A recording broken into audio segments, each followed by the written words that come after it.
and some R&R with his family. And we are going to talk quite a bit of topics that are pertinent to the world we live in today. This is something I saw on Mayor Lloyd Snook's page that I found fascinating. I'll relay it to you, Quentin, before the show starts, so we can get the brain noodling. This is from Professor Ella Howard. He took a screenshot from her Twitter account, and Professor Ella Howard said this: "I like to show students how history is relevant today, but I did not need 1918 flu, Great Depression, New Deal stimulus relief, Hitler versus Poland, freezing Japanese assets, NATO, and peak Cold War all relevant to this term." And then Lloyd said, "or this week." Certainly some of those topics very relevant in today's world with Ukraine and Russia going toe-to-toe. We're seeing the influence of NATO. We're seeing the influence of escalating gasoline and oil. And we're seeing how it could impact or is impacting markets locally here in the United States. So we'll talk about all this. We'll talk about inflation on today's show. In fact, specifically, we will talk, and we want your perspective on this show, on how inflation expectations are perhaps changing your spending habits and your life. So a lot to cover on the program. Give it a like and a share anywhere you are watching. We are live on 15 Facebook pages, 15 Twitter accounts, across YouTube, iTunes, Spotify, Apple Podcasts, Instagram, Snapchat, TikTok, and across all social media platforms known to mankind. If you want to participate, please do. Give that show a like and a share anywhere you are watching. You may even see, Judah, we need to get do we have a moniker for you? Is the moniker Jack of all trades?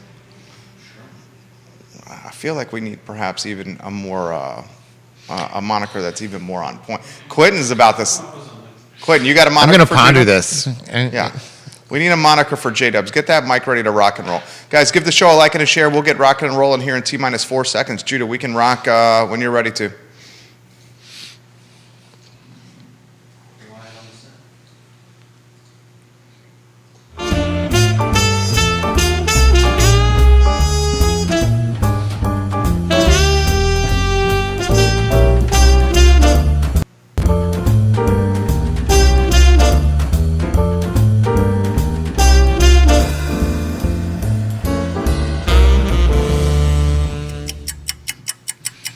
Guys, good Tuesday morning. My name is Jerry Miller, and welcome to Real Talk, an insider's guide to real estate life and the pursuit of happiness. We are live in Charlottesville, across the Commonwealth, country, and the world on the I Love Seville network. We are presented by Keller Williams Alliance and Yes Realty Partners.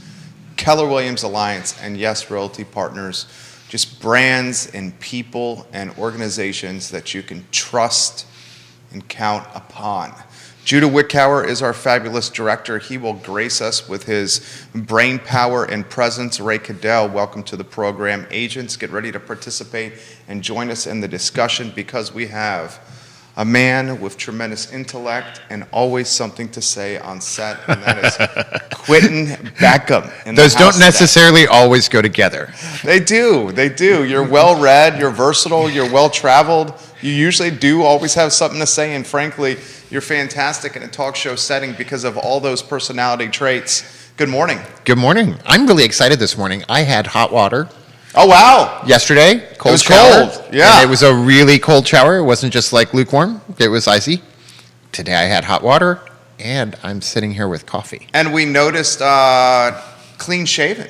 Quentin Beckham. Yes, well, I couldn't shave with the ice water I yesterday. know. They had a little 5 o'clock shadow on the Monday edition of Real Talk. Which it takes me 3 days to get. It takes me 3 days to get to 5 o'clock. It takes me about half a day to get the 5 o'clock shadow. Then we have Judah Wickower over here with the beard extraordinaire, always looking sharp. He's our director. So, Quentin Beckham, my friend, how is life? How are things going for you? Gosh, compared to yesterday, this is awesome. Not that I had much to complain about yesterday. Yeah, you had it good yesterday. When you think of what's going on in the world, I should probably limit my complaints. No, it's been really good. The conference in Orlando was fun. It was fun to travel. I drove, took a nice road trip back and forth in my electric vehicle, which was a lot of fun. I always enjoy road trips. Had podcasts lined up and a book on tape and completely on my own, so I could go when and where I please. That was a lot of fun. The Cynthia McNary, welcome to the program on LinkedIn. The electric vehicle purchase you made is looking even more on point and intelligent as gasoline is escalating.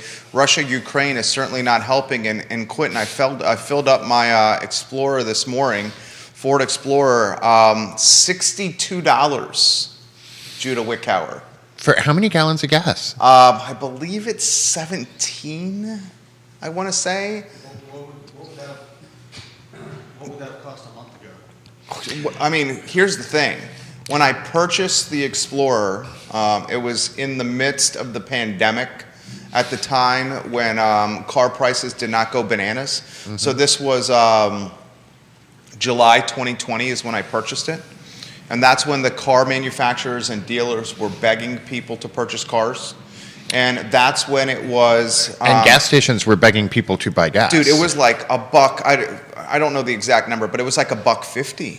Now we're looking at like $3.60, $3.70 and change QB in Judah Wickhauer. $60+ to fill up the Explorer QB. I want to say I was looking at this morning because I was trying to look up things to sound smarter while talking here. And I want to say that year-over-year gas prices, the mid-range, are $1 higher than they were February of last year and 20 cents higher than they were a week ago.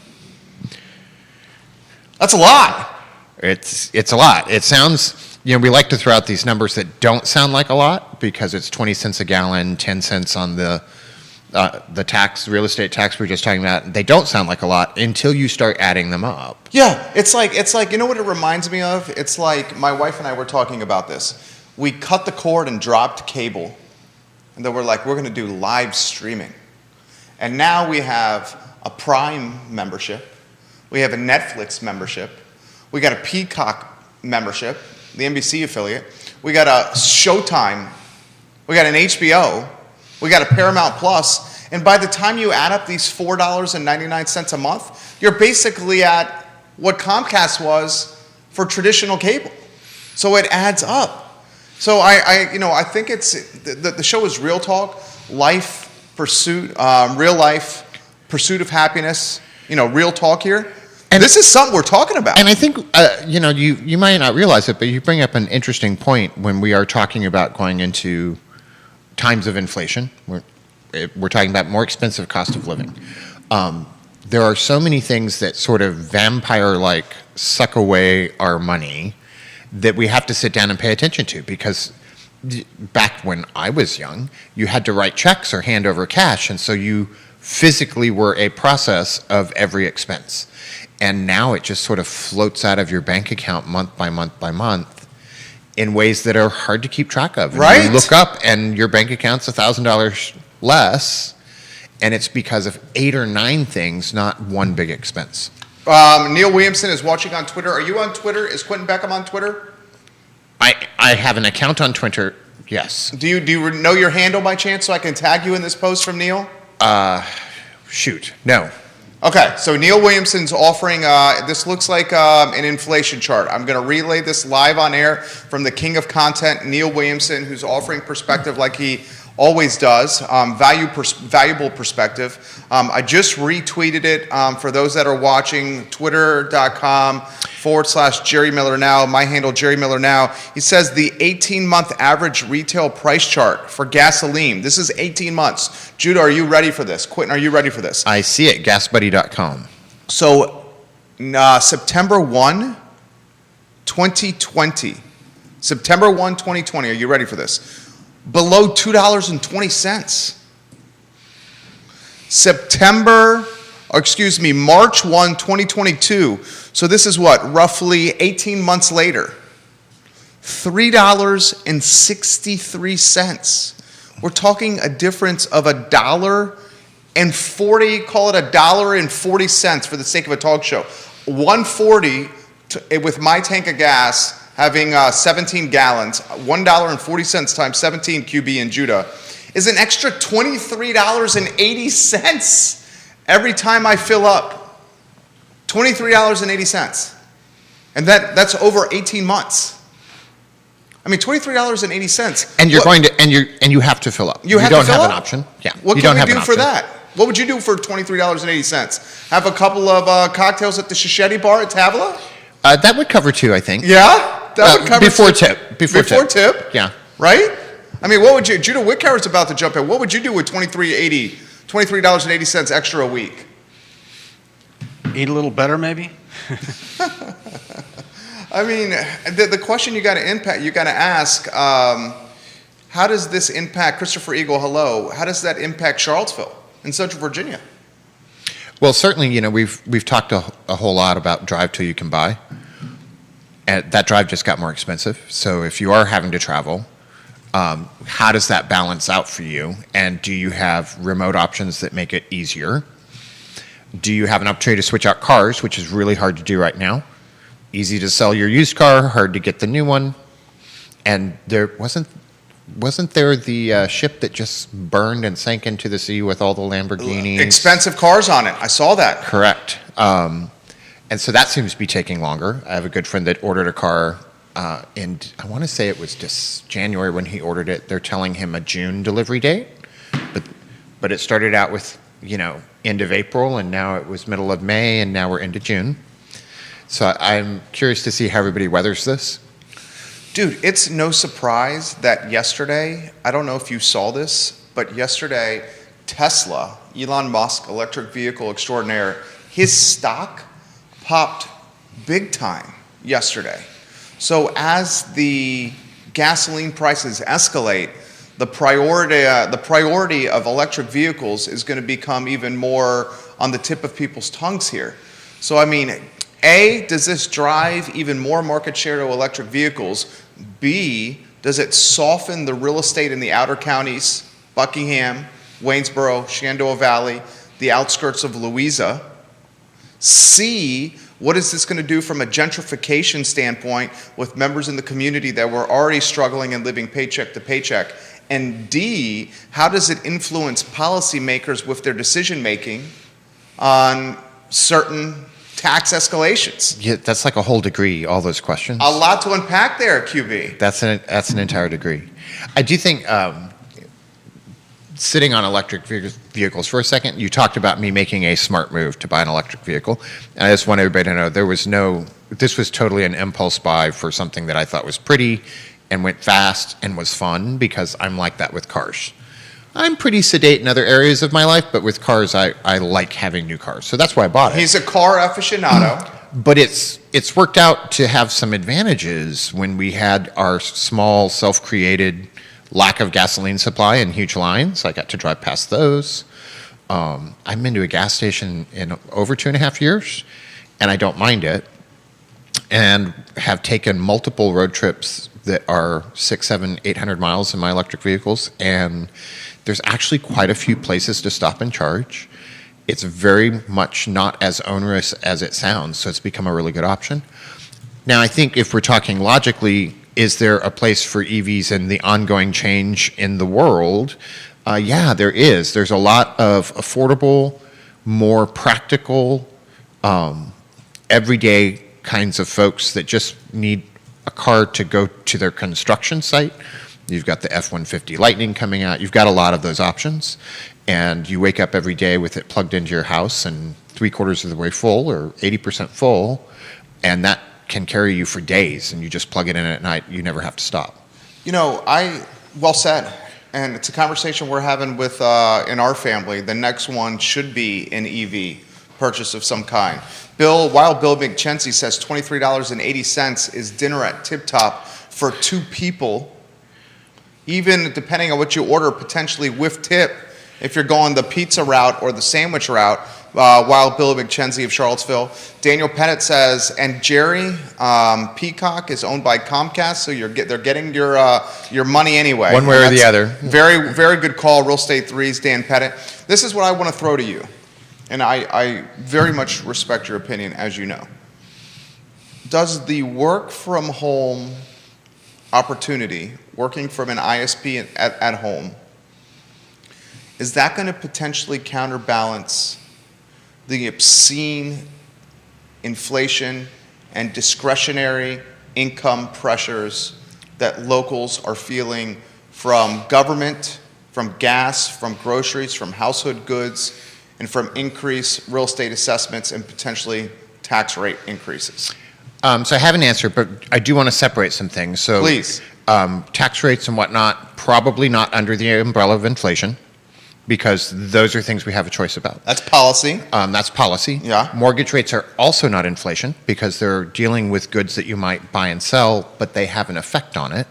And then you have actual inflation. And inflation is usually less goods or services for the same price or more expensive. If you go to a hotel nowadays, and I've had experience with this, you might not get housekeeping every day. There may or may not be food in the morning. Fresh towels. There's no more room service. There's a lot of these things, and yet the price doesn't come down. So sort of a shrinkflation. You're getting less for the same amount of money. It's not like they reduced it. And they have good reasons for doing it, so I'm not trying to diss anybody. So I think those are some of the things that we walk into in the discretionary spending talk of inflation. I think where you're going to see things really affect people in terms of their employment, home life, and their geographic choices are the non-discretionary stuff. I was mentioning yesterday, I went to Giant, I bought 2 bags of groceries for myself. It's just me, it's not a whole lot of food. It was $165 for 2 not very large bags of groceries. What were in those grocery bags? Filet mignons? There was some meat in there, yes. Okay. But it was Some bacon? it was still $165. That's a lot of money. And I was looking at Mr. Gillikin's feed. Yeah. And he laid out his $130 trip to the grocery store in a picture that was also not a ton of stuff. Right. So inflation's going to happen to a degree.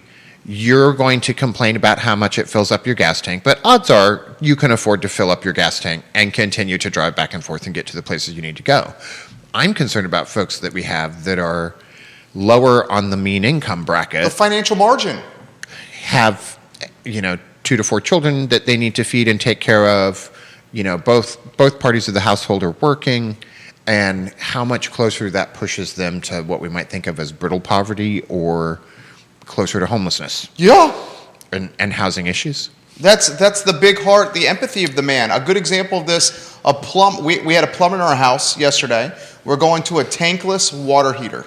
Mm-hmm. Okay? Finally, our 18-year-old water heater started leaking and went, is the word kaput? Yeah. Kaput? Yeah. Kaput. It went a good word for kaput. it. Okay? So instead of going with the big tank that utilizes propane to heat up the water, we're going with a tankless electric water heater that's a little bit more money that we will then make up because we're not utilizing propane. Mm-hmm. We're utilizing electric. Propane's expensive now, and it opens up some more spot in the basement for us as well. So we're very excited about this. We're chatting with the plumber. The plumber puts it in perspective like this. My wife and I both work. The place we can afford is Barbersville. It's a 1,300 square foot home. We have 6 children, and we are both commuting to Charlottesville and Albemarle County. Well, he's going everywhere because he's a plumber. She's commuting to Charlottesville for work, and he's driving everywhere. 6 kids. And he says when the gas goes up, he's got a van for work, and he has to fill up. He literally says he has less take-home pay at home on his way to and from Barbersville to service his clients and go back to the house. He's literally explaining to us how he feels the pinch and the pain. And this gets back to an email that we discussed about an actual economic item called inflation expectation. Inflation expectation. I wanted to add on to your story from the plumber too. When you think of the number of gig workers we have in their own vehicles, Uber, Lyft, Instacart, DoorDash, Grubhub. There are folks that make the majority of their income, or the income that makes the difference between being able to pay the bills and don't, are now going to feel this in a really direct way. In some cases, one that I was talking to is talking about giving up her side gig at Instacart because she's not sure that she isn't losing money Right. with the gas prices how they are. Explain that. Because what she gets paid, she gets paid. She doesn't get any extra stipend. She's really dependent on people tipping. And there's a variety of levels of tipping, depending on what people are able and willing to do. And yet she's still paying more out of her pocket for every trip. So her intrinsic costs went up. And there she is. So she's contemplating giving it up because the car she drives, where she can load 4 trips in the back and drive it once, is not the most fuel efficient.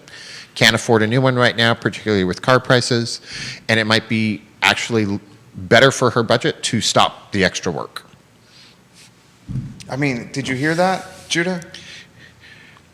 That right, how do you, you're empathetic to it, but that plight is almost demoralizing.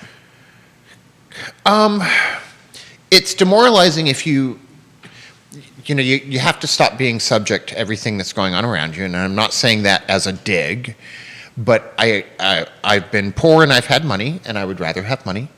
And I can remember a period of life where I had almost no money. I had literally 2 jobs, more bills than I had income, and this was back when you got bills in the mail, which I know we don't anymore, but I would pay all the red bills because those were the ones that were like, we're going to cut you off, and the rest got lost until they either turned red or I found extra money.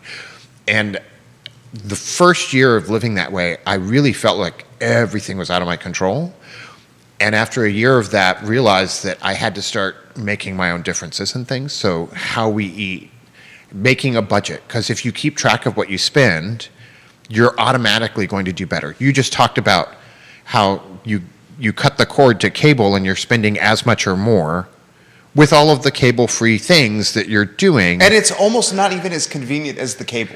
And it is less convenient. It's less convenient. It's less convenient. Yeah. But more importantly, if somebody is living in Barboursville with 6 kids, what do they have to have? What is the best internet price, and are they keeping track of it? If you have a budget that will help you guide your grocery spending, not some of the cheaper things in the world are things that we might not typically think about when we go to the grocery store, but lots of vegetables. Have you tried being vegetarian? It's a really inexpensive way to eat. There's a lot of stuff that doesn't throw you into diabetes that you can do to control those budgets. And just being really creative in identifying what money is being spent on and how can we reduce that. We often live the most expensive ways because it's so convenient. Well said, Judah Wickhauer. When you're ready to jump in here with perspective, because I see that mind going, please let us know here. Yeah. You're ready now? Yeah, I was just going to say that it's always cheaper to shop around the outside of the supermarket. If you look at a supermarket, the center of it is mostly boxes and plastic, and it's all, like you said, processed. So if you shop around the outside, if you shop, meat, dairy, obviously vegetables, fruits, it's always going to be cheaper than getting the box that you just, pour out, add milk or water or whatever, and stick in the oven.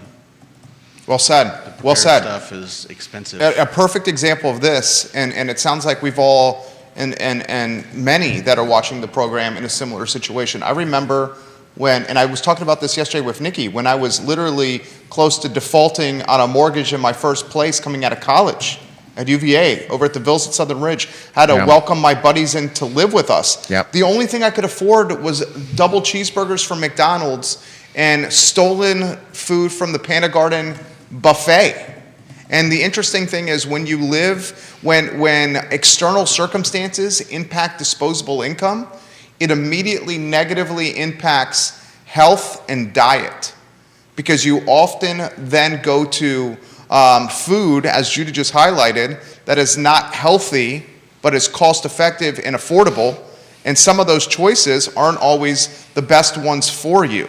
Well, the thing is, they're not they're not always cost effective because you're choosing convenience over, you can buy, meat and vegetables and cook something up and get some Tupperware, and you've got, meals for the week.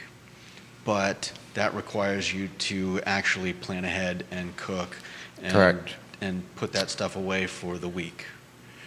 And so how does inflation expectation play into this?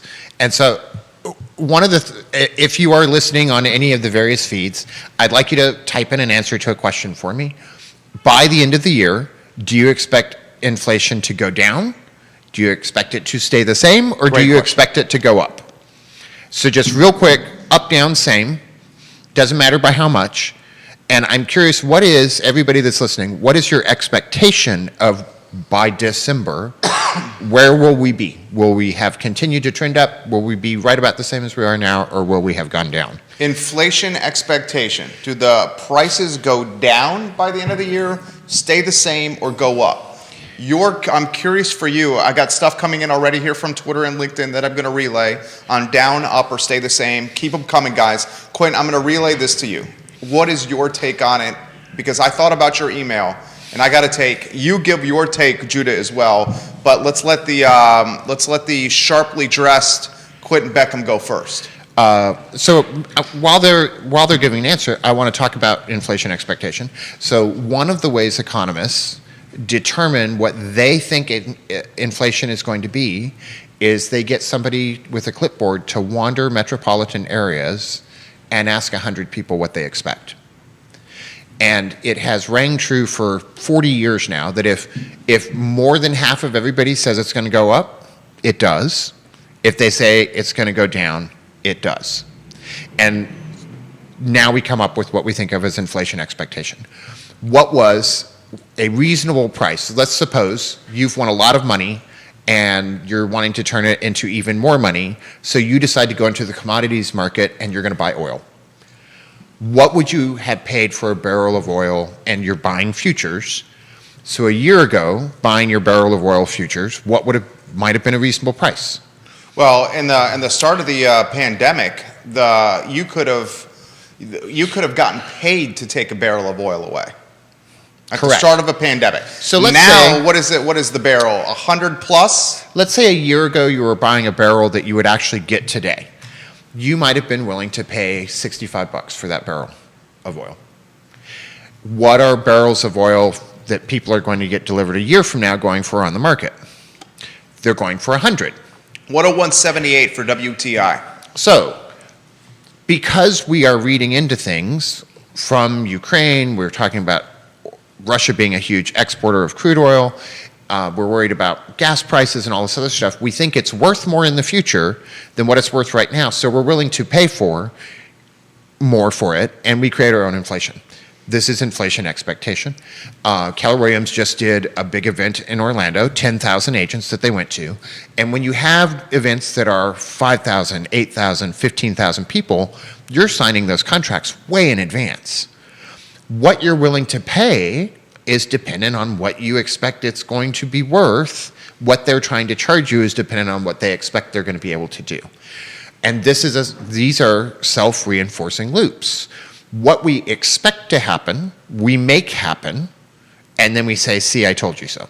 Quentin Beckham on fire right now, Judah Wickhauer. Giving props to QB for that. And Neil Williamson says the perception and reality is it's going to go up, the prices. We have Wanda, is it Shank?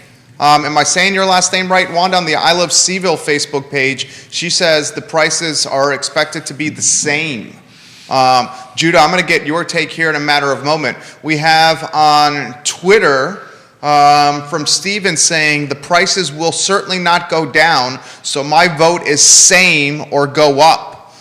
Do you expect the prices, put it in the comment section, do you expect prices on goods, on gas, to go up, to go down, or remain the same? Wanda Schenk also says Lucid electric cars slash demand outlook yesterday down 13%. It's more of a high-end electric, but outlook not good. And she says she expects prices to remain the same. So my take on this is straightforward. I don't expect the prices to go down. and I hate to say this, I think the new norm on prices at restaurants and at the grocery stores is going to be this price. Could they potentially just stay this price? Maybe, and we hope to God they do. The terrible thing is they very well could go up, and the unfortunate aspect is as legacy and traditional media continues to hammer these headlines, the expectation, as Quentin Beckham has very much identified already, is fear-driven, and it's going to get worse.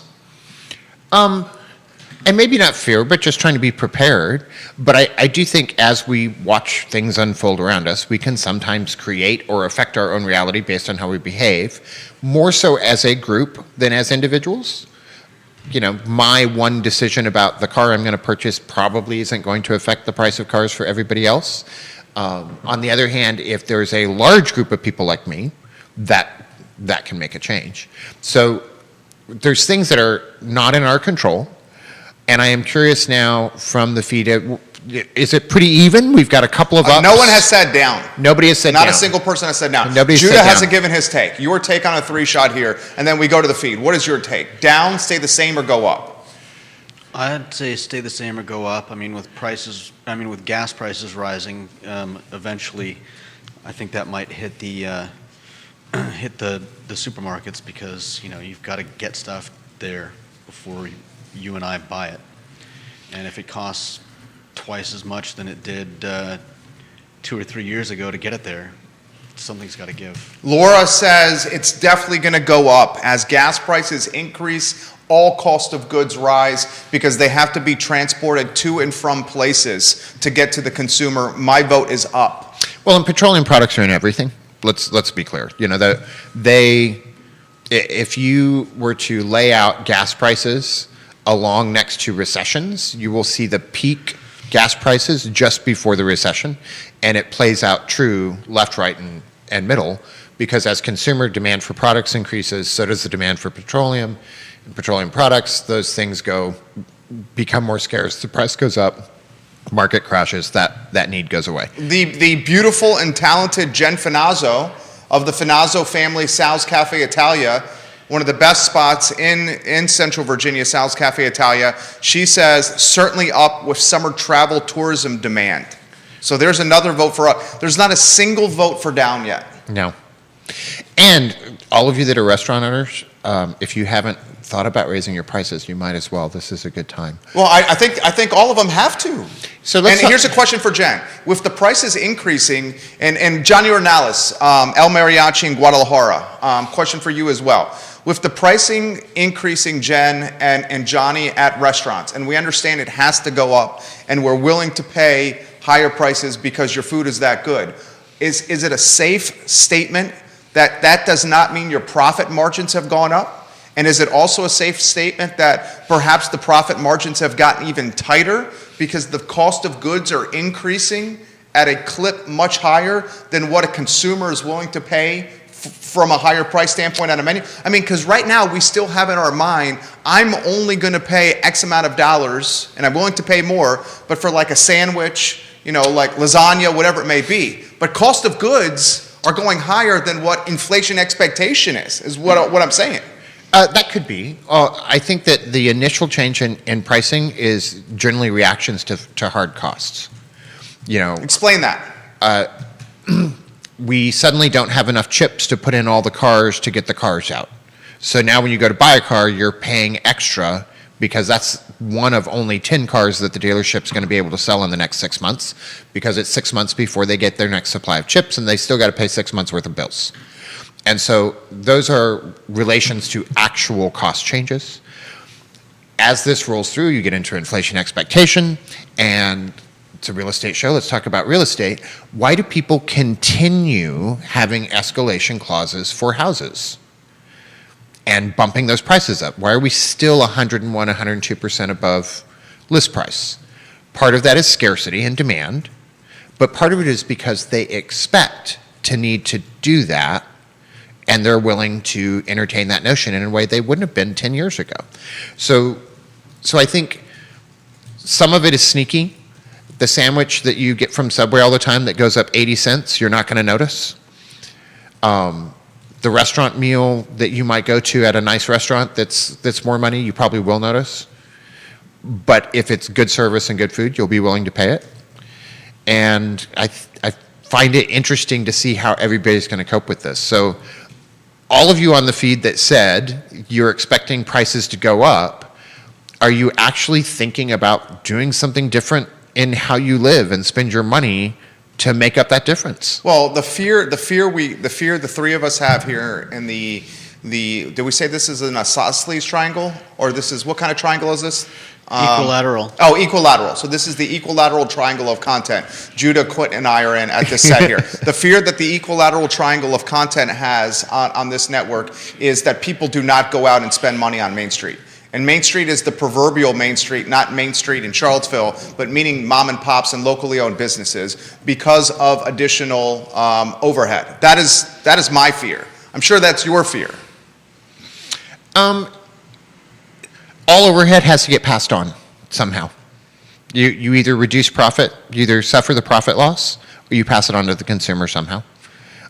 So whether it's the price of a chicken breast for the restaurant, or the pass on from the landlord of the taxes from their triple net lease, there is always some way that it gets trickled down to the consumer. Daniel Pettit over on one of the Facebook pages for Quentin, Judah, and I, people are going to spend more time eating home versus going out to restaurants.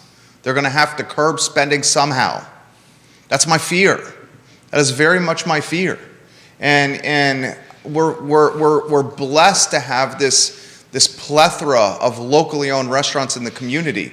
And if we don't go out now and support them, now especially, and in Q2, Q3, and Q4 in particular, after this pandemic is behind us, we may not have as many restaurants that are locally owned. I mean, you know this as well as I do, because this is your game. Don't you think we already have fewer restaurants? Oh, no doubt. Dude, in fact, I don't want to, you go anywhere you want with this. So You're the business broker game, right? Are you not? Let's think of it as a market correction. If we're thinking of it in a more global sense across the area that we live in Charlottesville, Albemarle, and the surrounding counties, maybe we really did have too many restaurants. I've been going out to restaurants again, really happy about that. Same. Was at Tableau with a friend last night, and I just was really impressed that they're full. There was not an empty chair in the place. Now, Tableau, to its advantage, does not have a ton of seats, but also potentially to its disadvantage from a pandemic. The seats are close together, which may make people nervous about eating inside. They've made good effort to spread it out. They certainly have. They've made good effort to spread it out. They took out tables. And every seat that they have is full. I went by Con Mole on my way, also full. So I'm curious to see, are we just finding, yes, more people are going to eat at home because people have spent the last 2 years eating from home because they couldn't go out, and they're probably not going to reverse course all the way dialing back to how they were. Maybe there is only room for for X number of restaurants in the new reality, and it might be a good coping mechanism for some families with inflation issues, because we were super flush in the pandemic. And dude, and I need to emphasize this, and I'm not going to let any details out of the bag. This is very straightforward, what I'm about to say. The guy not only is a real estate broker, but he is a business broker.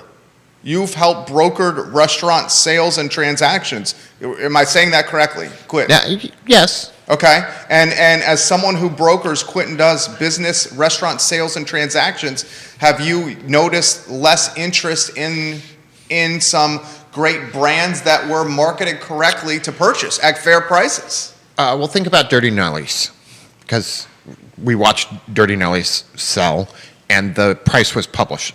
So I feel okay talking about it because that's public information. Sort of an icon in its area, had good staff, well run, inexpensive overhead as those things go, and the business sold for $49,000. $49K. Now, you're only buying the business, you're not buying the real estate. Correct. You're only buying the business. Jordan Brunk, who owns Croze Buddhist Bike Bar Pizza on Elliowood Avenue, actually grew up with Jordan Brunk, known that man since the 4th grade, played soccer together. Jordan Brunk, a hell of a goalkeeper. Williamsburg Soccer Club, the Blast, He purchased Dirty Nelly's, and he's turned it into a musical epicenter, right? Without really changing a lot of the business model itself, which is frankly what the market wanted, because locals liked how it operated with Gary and Toby at the helm for decades. So that's a good example. $49K for Dirty Nelly's, QB. I think all of these things are adjusting, and some of it can just be sheer exhaustion on the part of the long-term owners that have run a successful business with an increasingly diminishing profit margin, and they have options where they can maybe retire or get out or switch, and they're just going to take it. So look, the similar thing, the trend that's happening with restaurants, where maybe we're going to see less locally owned restaurants, is that the same trend that you could be, and I'm not trying to put you in a sticky spot, it just literally came to mind. Is that the same trend you may see with realtors? Because I've said so many times on the show, the two most competitive spaces of business in Charlottesville and in Central Virginia, one is restaurants. So competitive. I think it was like 14th most restaurants per capita in America right here in our home. Realtors, I mean, how many? Was it 1,300, 1,200 plus? I don't remember what the current number is. I want to say it's 1,400. Like 1,400. I mean, is this a safe comment and a fair comment? Oversaturated with realtors? I don't know that you can say we're oversaturated, because we've done nothing but add realtors to the market, and they're still here. So, when you take out turnover, we still have a growing number of real estate agents in the market that you and I are worried about and talk about. It is reasonable to expect, much like, well, let me back up and say something differently. If you watched car dealerships across Virginia, there's a lot of them closed now because they sold everything out and they couldn't get more. In particular, the ones that did not have deep cash positions. The individual unit car dealerships. And so there are a lot fewer dealerships because although the demand is high, the inventory and the supply is limited. I don't think it would be unreasonable to think that is true for any industry. Do I want to see real estate agents switch careers or go out of business when that's not what they're wanting to do? No, I really don't. And we're working really hard to keep everything moving forward for all of the agents around us. We have a great set of agents in my brokerage and other brokerages, and I would love to see these good people continue. It is inevitable that if there are fewer widgets, you're going to have fewer people. And there's no way to really know what we're going to see this year until it happens. Comments coming in. So, question from Keith, who I believe is watching on an island right now. Would Dirty Nelly sell for more in 2018 or 2019? It would have totally sold for more pre-pandemic. Yeah. Right? Yeah. I mean, and the other... I think that's true on all of the businesses that we have brokered that are service industry businesses. That's my next question. I mean, you've brokered a lot of businesses here. Timing is everything. So the businesses that you brokered, had they have happened before the pandemic, you may have had a waiting list for some. Timing is everything. Let's go back to the cars analogy.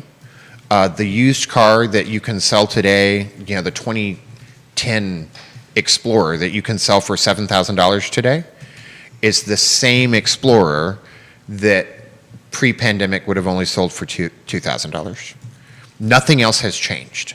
You know what you guys want to hear? Dude, this guy's dropping knowledge bombs. Daniel McDougall will get to your comment here. Michael Bullock will get to your comment. Jen Finazzo will get to your comment. Wanda, we will get to your comment. Courtney, we will get to your comment. Christoph, we will get to your comment here. My phone is freaking buzzing nonstop right here, right now. We will get to these comments here. I want to throw this to QB. The Ford Explorer that I purchased in 2020, July 2020, during the pandemic, when the dealers were begging us to buy cars. Mm-hmm.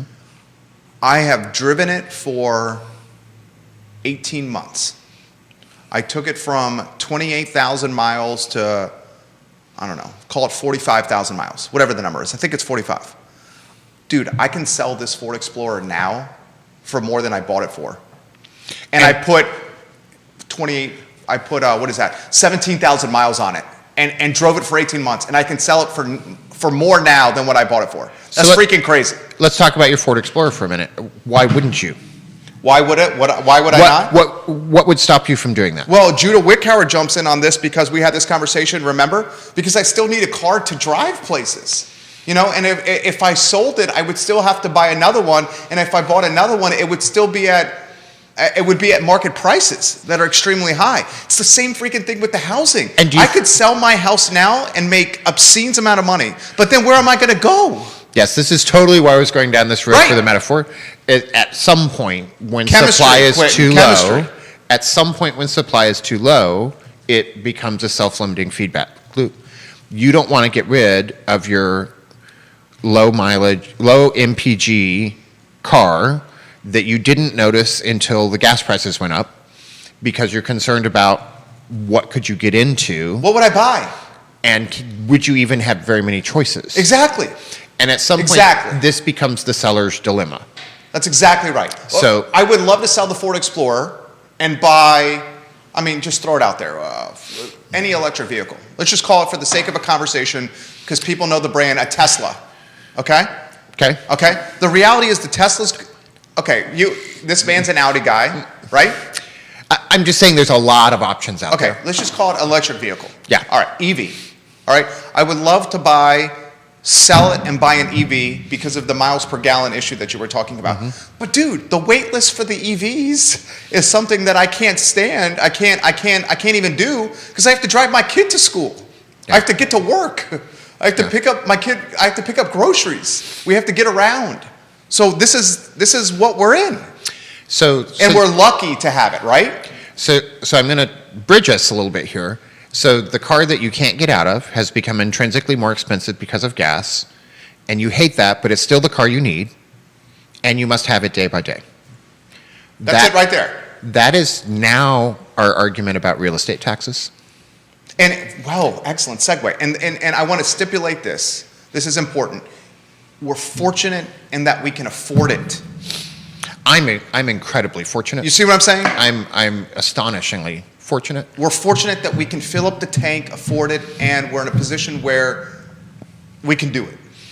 I'm empathetic, and I know you are because you're a big-hearted person, for those that it's paycheck to paycheck and are not in that situation. That's what I'm trying to emphasize here. So my concern about, the real estate taxes and reading Michael Payne's Facebook posts, like you instructed me to, was also, I thought he had some really good things to say in there.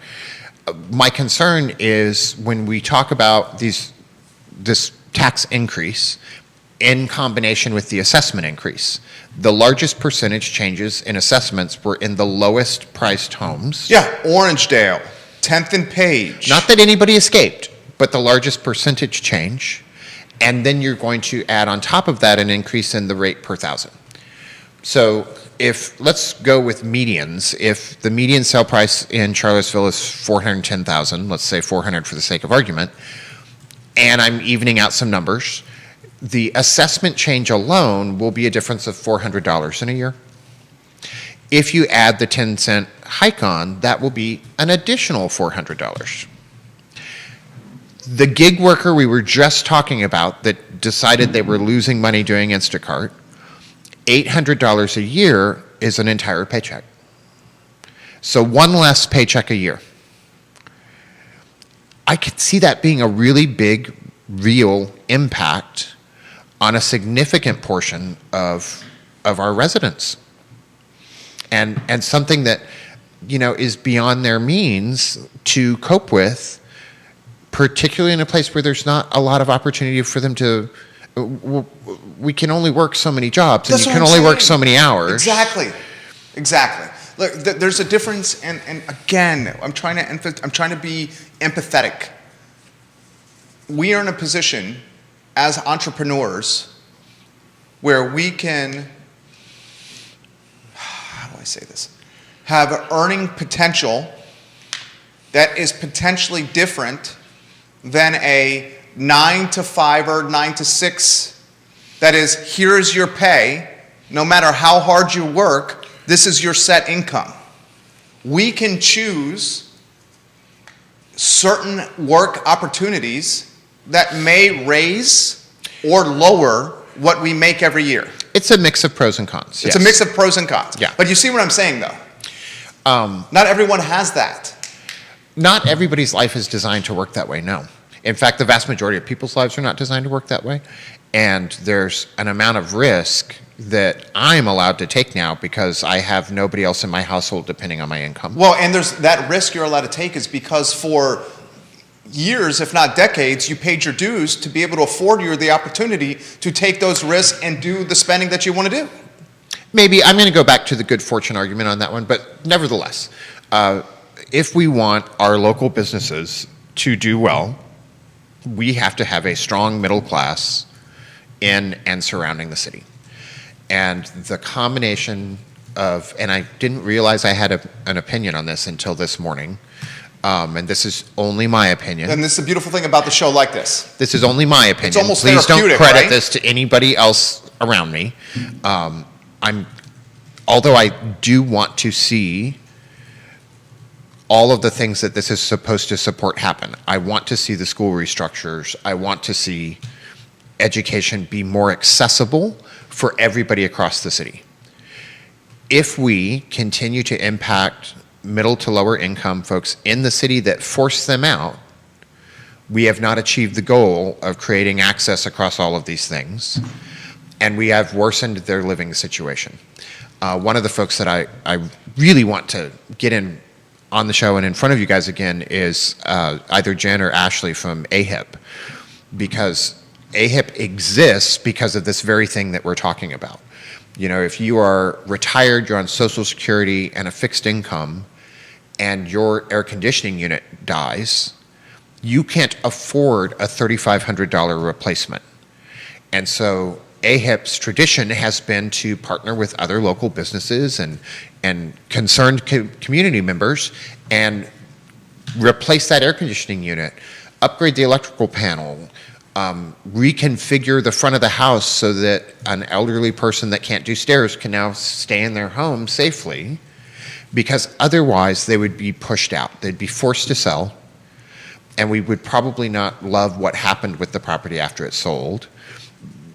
More importantly, the biggest way to keep housing affordable is to keep people in the houses they already own. And this is going to make that job that much harder. And in some cases, even with the assessed values being over 400, a lot of the grants and assistance to They're keep pricing people, them out. they can't They apply get the for it tax anymore. relief. Yeah, they can't apply for it anymore. So, straightforward question. Literally straightforward question. People very much respect you in this community. This is a very straightforward question, Quentin. Mm-hmm. And we'll get to all these comments that are coming in. Would you do the 10-cent tax rate increase in the city of Charlottesville? City Council has advertised this for almost 30 days. They have to, by law, advertise it in the newspaper. That 30-day window is about to expire, and it's going to come up where the rubber meets the road. What would you do? I would vote against it. I mean, it seems like a no-brainer. Well, I'm sure that's easier to say sitting here than it is sitting on the city council. Okay? Because there's a lot of competing needs going on, and it's very difficult to find a path forward when everywhere you turn, there's something that needs to be done, and what needs to be done costs money. So it has to come from somewhere. I know there's been discussion about a pilot program with UVA. There's been a variety of ideas fleshed out. Payment in lieu of taxes, the Correct. pilot program with UVA. Correct, which is something a lot of other public universities have done. Yep, Harvard's one.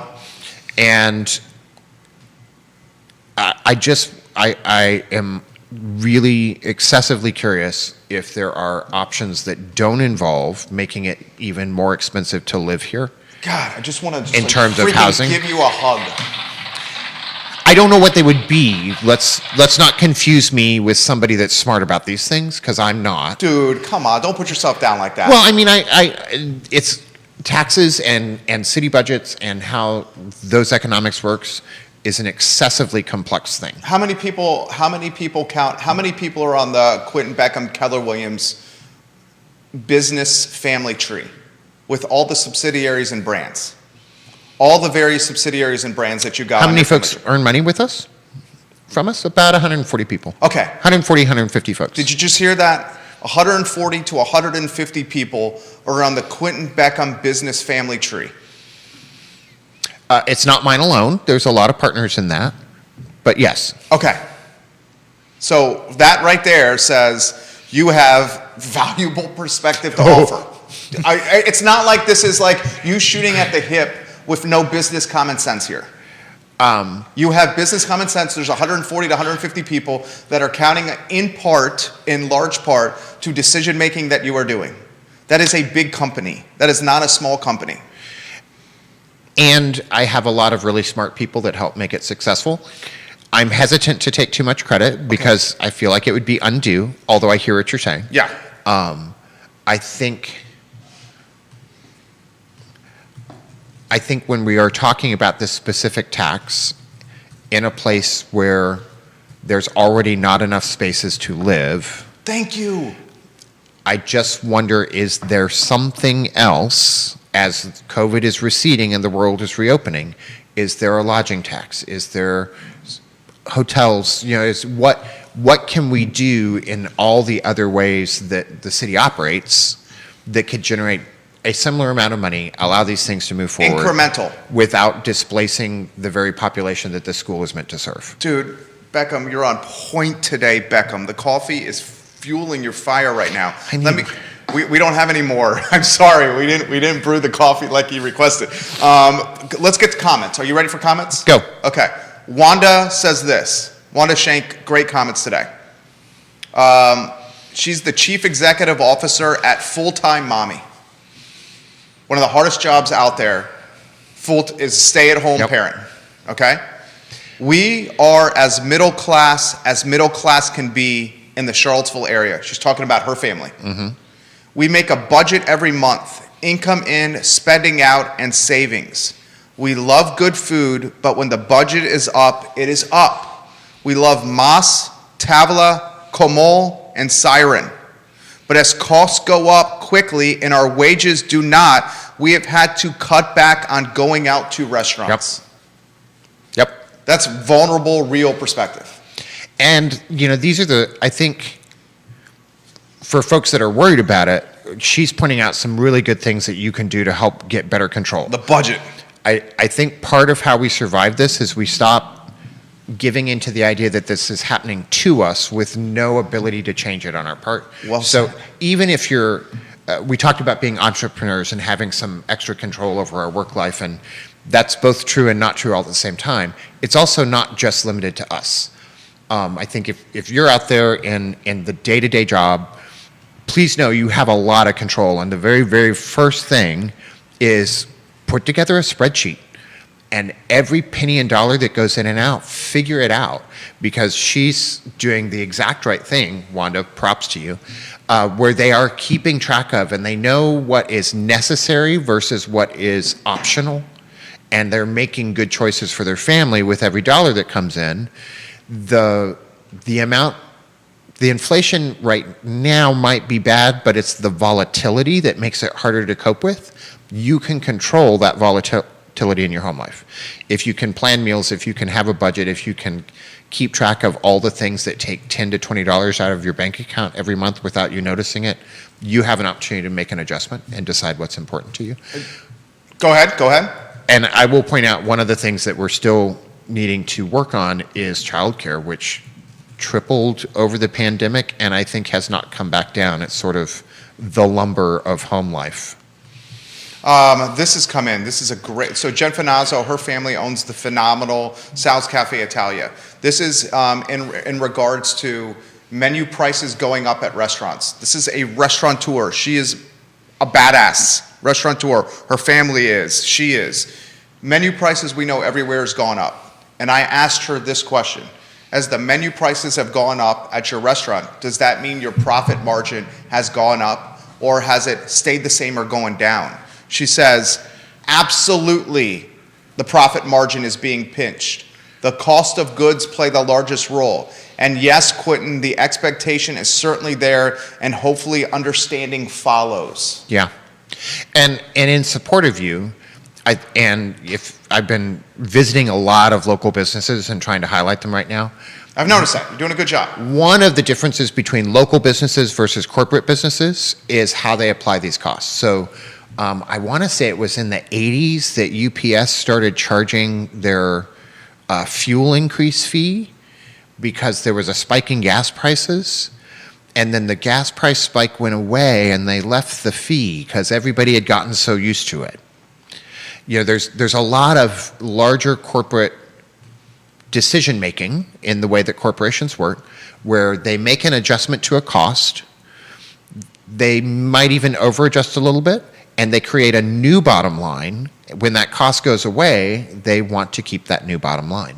And so one of the big differences when you are shopping with local folks, when you're using local businesses and services, is they tend to behave more responsibly, maybe not 100% across the board, but they tend to behave more responsibly with their local community people, with their customers and their clients, and not continue the pass-through to achieve that extra layer of profit that they didn't need the first time around anyway. Michael Bullock, we'll get to your comment. Quentin Beckup is on fire right now.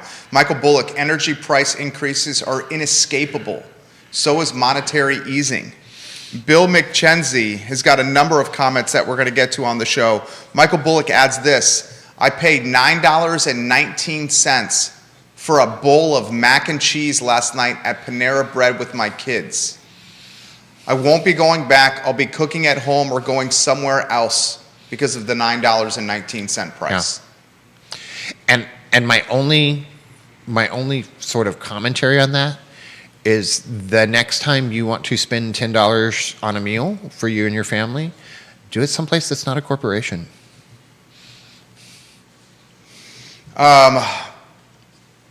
This topic. This is from Grayson. Grayson, I love when you watch the program, dude.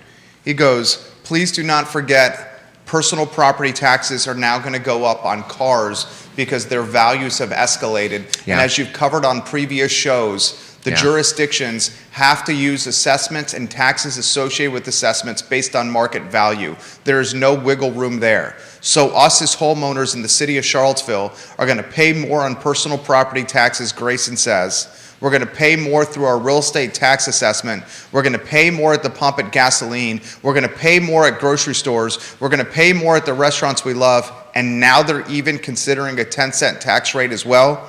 This is insane. And what you've just described is inflation. Oh, it seems like a no-brainer, man. It seems like to me that we are on the cusp of becoming even more, and I try to highlight this on the show because I don't think other people are even more of a playground of a rich, homogenous demographic, Quentin. I don't know, because I haven't looked at that. Over time, if you price people out, then yes, that's what you achieve. And from where my personal desires lie in there being equity and diversity in our communities and in our businesses, I hope that is not what happens. I think when we talk about things like real estate taxes, and if there's anybody from the city or city council watching, I just want to point out that... You want me to tag them?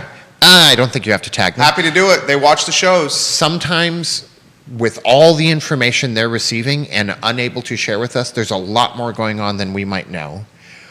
I hope this tax doesn't pass, but it's probably, from their perspective, with all the things they're trying to accomplish and get done, less of a no-brainer than it feels like sitting at this table.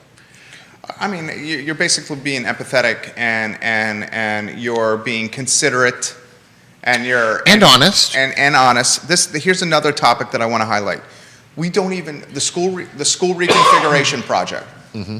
$75 million for one school, $25 million for another school.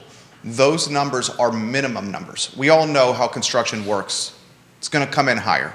Especially as gasoline goes up, it has to come in higher because they're going to have to ship the goods to and from places. So that's going to add an expense that wasn't factored in when the budget was done 2 years ago or the estimate was done a little while ago. So another thing I want to highlight is the educational ecosystem and how people are going to learn moving forward. Do we even know 10 years from now? It's going to take years for these projects to finish. Walker is 10 years from now. Do we even know 10 years from now that a kid or a child, my son, is going to be sitting in a chair at a desk in a classroom learning in this current setting that we have called school? Or is, and I'm not saying it's the metaverse, I'm not saying it's AI, or is technology going to rapidly improve and digital infrastructure going to improve so quickly that learning at a desk in a classroom, in a room with a teacher in front of them is not how kids are going to learn? So from my standpoint, allocating all this money through a tax rate increase is not physically the right thing to do, because we don't even know what education is going to do a few years from now.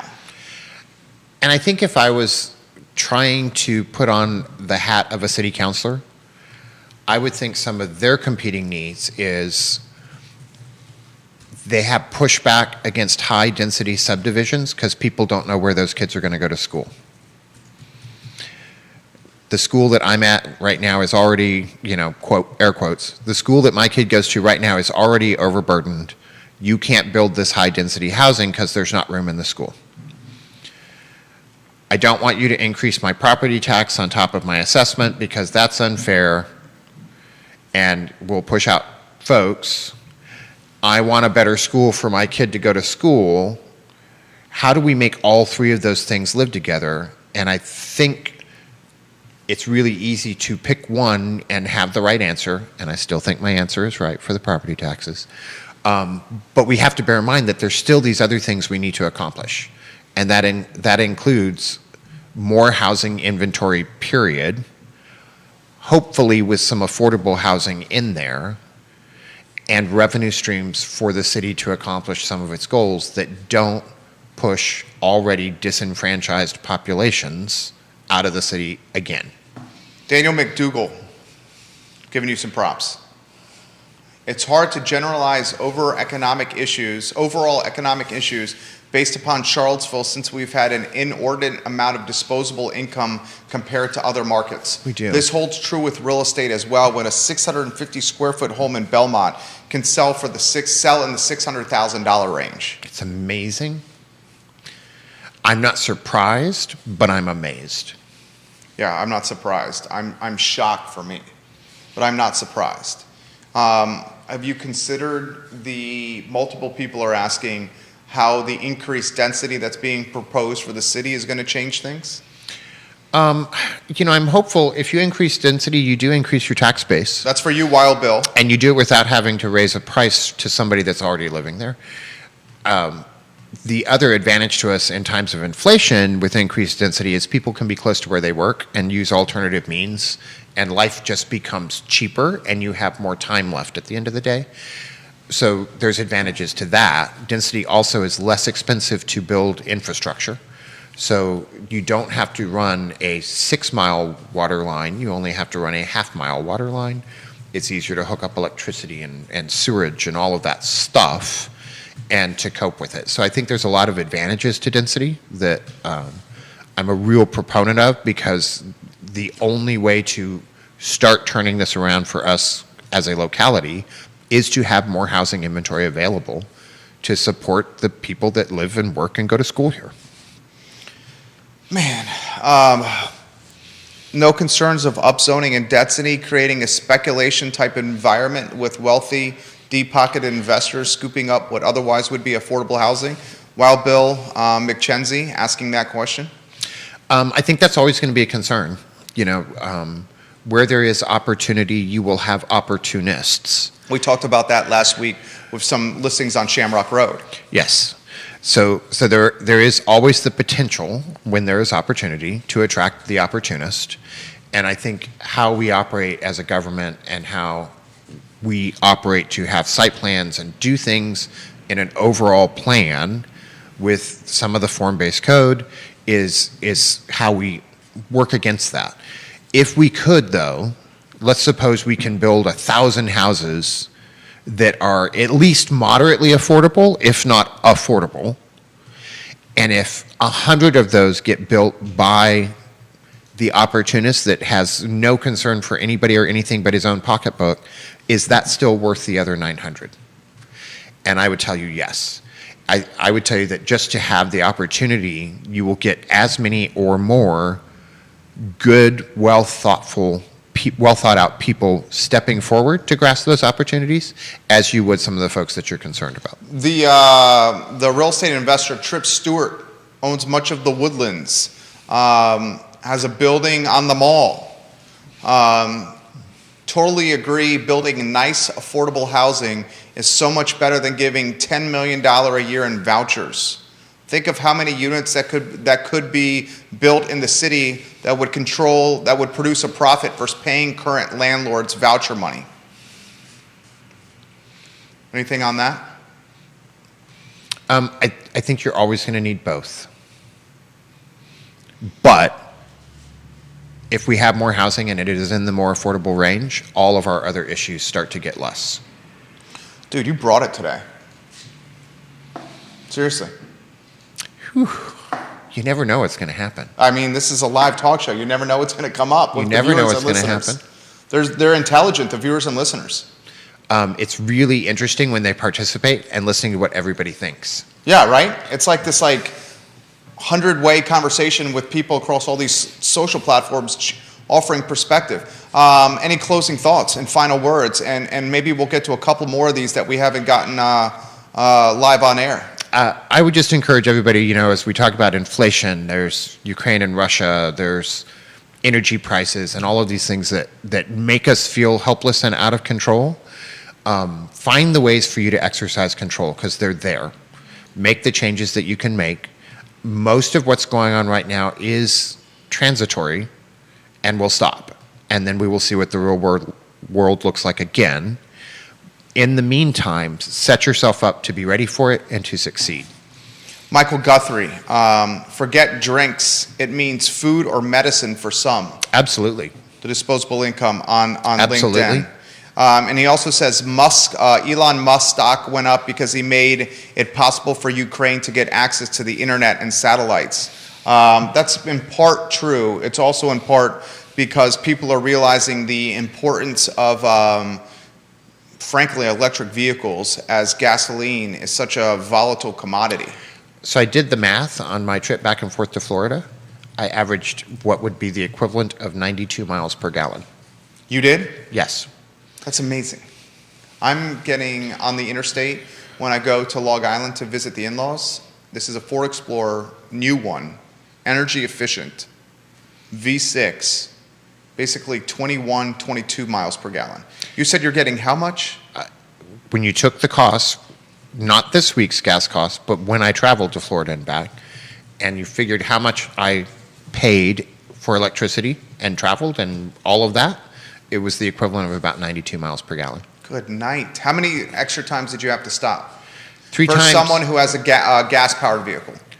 I stopped 3 times on the way down and 4 times on the way back. So what would the traditional stopping situation be for a gas-powered vehicle?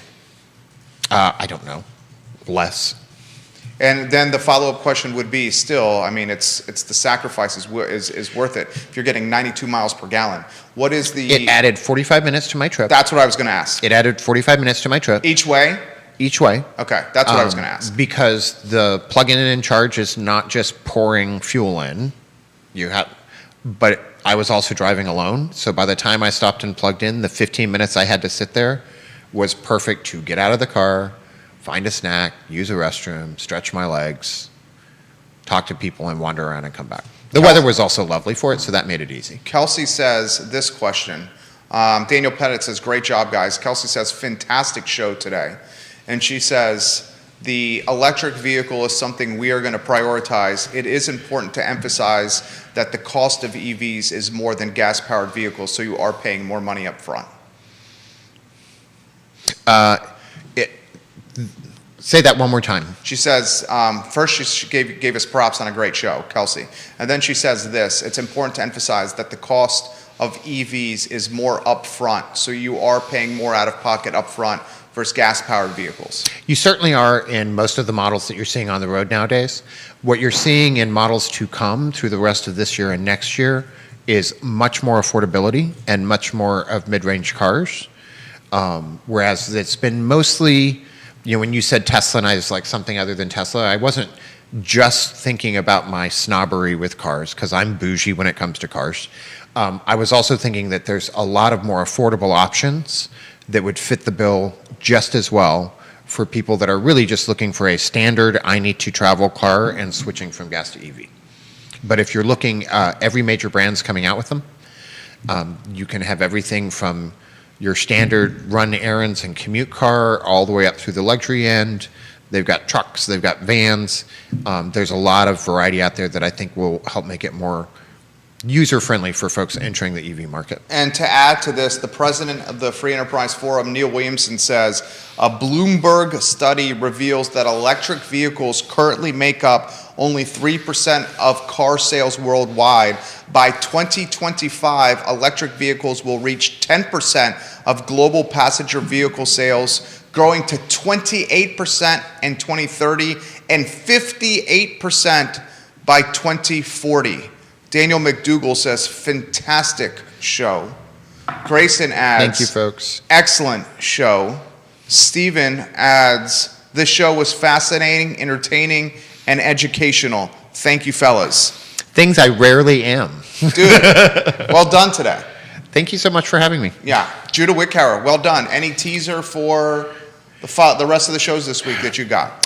I'm afraid until I get a confirmation. I'm really hoping I can have Ashley or Jen on, and we can talk a little bit more about what AHIP's doing in the midst of all the things that we've been talking about to really serve their mission of keeping people in their homes that they already have and the multi-generational homes that they have. An excellent counterpoint to some of the things we've talked about today that are negative. I hope you, for the future shows, come up with another great topic like this, Quentin Beckham. This was a lot of fun. The inflation expectation was a great exit or springboard to the talk. And if anybody wants to know more, Planet Money and The Indicator on your podcast have excellent shows on this. There you go. Quentin Beckham, guys. Keller Williams. Judah Wickhauer is our director. My name is Jerry Miller. This is Real Talk presented by Yes Realty Partners and Keller Williams Alliance on the I Love Seville Network. We're back with the I Love Seville show, where we will continue some of this discussion in 57 minutes. 57 minutes with the I Love Seville show.